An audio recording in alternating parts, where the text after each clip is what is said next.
اعوذ باللہ من الشیطان الرجیم بسم اللہ الرحمن الرحیم۔ آج ہم سورۃ بقرہ کی 93 آیت کی تفسیر اور ترجمہ پڑھیں گے۔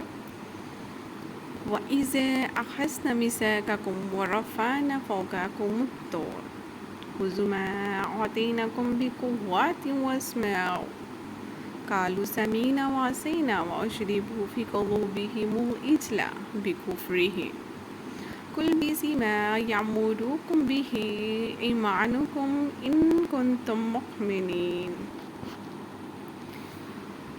اور یاد کرو جب ہم نے تم سے پیمانہ لیا اور کوہ طور کو تمہارے سروں پر بلند کیا، لو جو ہم تمہیں دیتے ہیں زور سے اور سنو بولو ہم نے سنا اور نہ مانا، اور ان کے دلوں میں بچھڑا رچ رہا تھا۔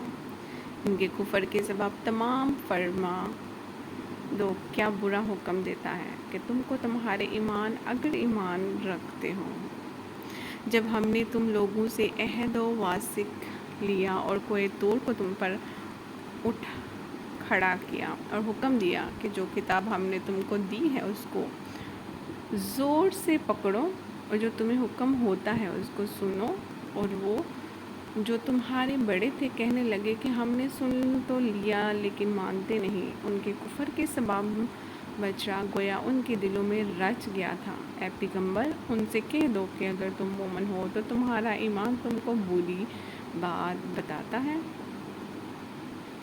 صدق اللہ العلی العظیم۔ جزاک اللہ۔